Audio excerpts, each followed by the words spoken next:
ये जान ले बहनी, तेरे भैया से हम कहा था कि हम क्यों पठे था कहाँ हो? अपने मैके जा। अच्छा लेकिन ना पठता है बहनी। अच्छा खाना सुना।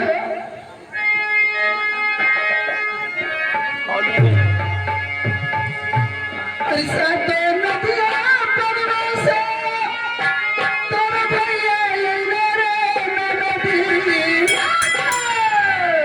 जान दे बहनी,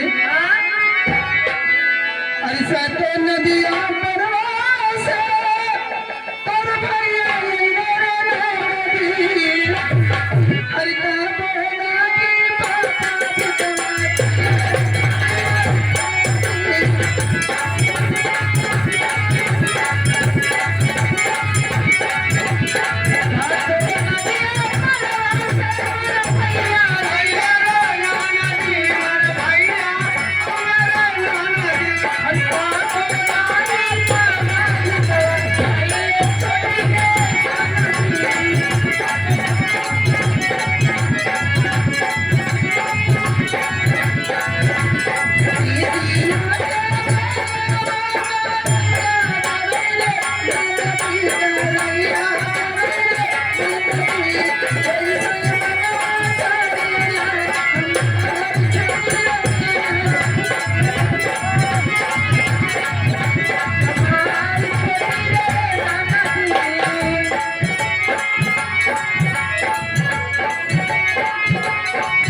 मैं ज्यादा दुख में हूँ।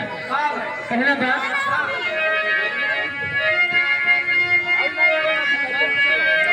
हम आंगुरी में बस ले दिया नगनिया है नंदो दिया राजरा।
कहा बताई बेटी। इसी बीच में आ गए कोछा बाजार, जवन कोछा बाजार और मूरत के बनी कैसे मूरत। अच्छा मूरत बनी है। अच्छा मेरी तरफ से 20 रुपए का पुरस्कार। हाँ और तुम्हारी तरफ से क्या कहना? ए बहनी इधर हमारे दीदी इधर आ गए। हाँ मोतीलाल। अच्छा मोतीलाल में 1 रुपया है, 11 रुपए का पुरस्कार। हाँ लेकिन कहना है फरमाइश क्या है कि मैंने तुझे चाहा तूने चाहा के पिया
सागर प्रयोग रहने वाले देसी गांव के चाचा जी, उनकी तरफ से 20 रुपए का पुरस्कार आया है।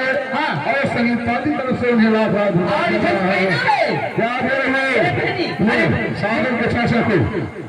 ये दीदी कहता है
देखिए इसके बीच में आ गए हैं माननीय दुल्हा के जीजा, दुल्हे राजा के जीजा आ गए हैं।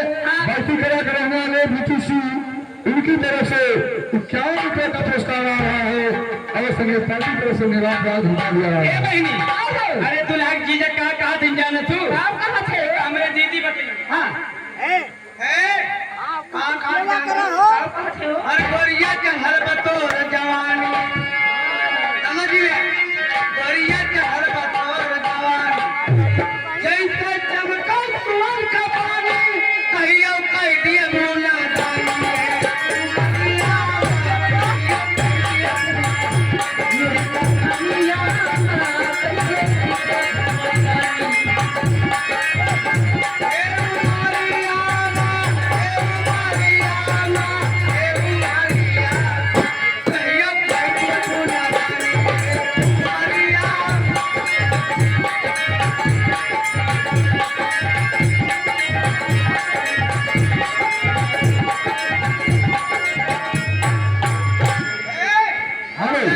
इसी बीच में बसवान के रहने वाले नलकई उनकी तरफ से 20 रुपए का पुरस्कार आ रहा है।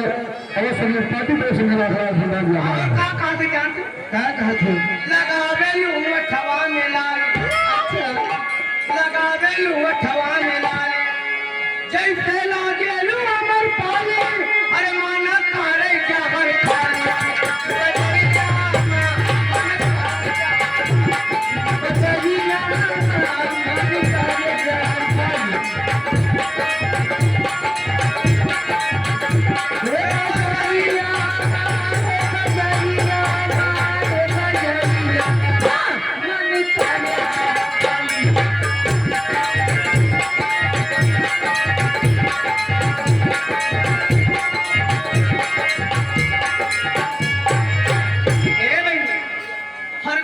तुमसे कहा बताए नहीं बताएगा हमारी पाने पे खवली वाली पकड़ेंगे। अच्छा अच्छा भैया तुमसे कहा बताए अरे तिया लागा नया भाई और करवट अदल बदल नहीं जाए।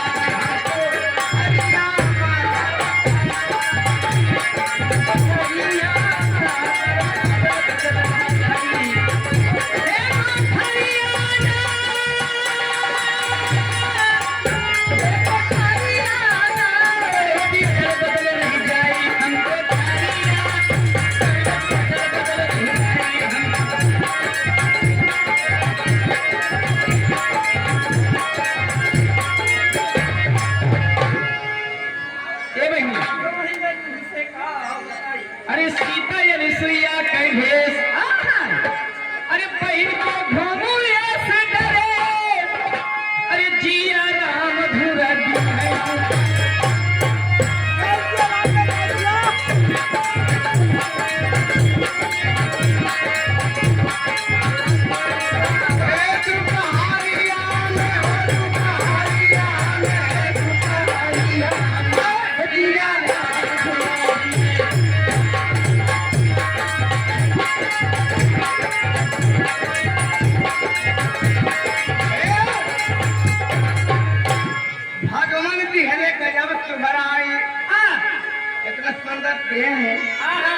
भगवान की हले गजब तुम्हारी। अरे एक राखा तू बचाई, अरे हृदय राम लूट ले।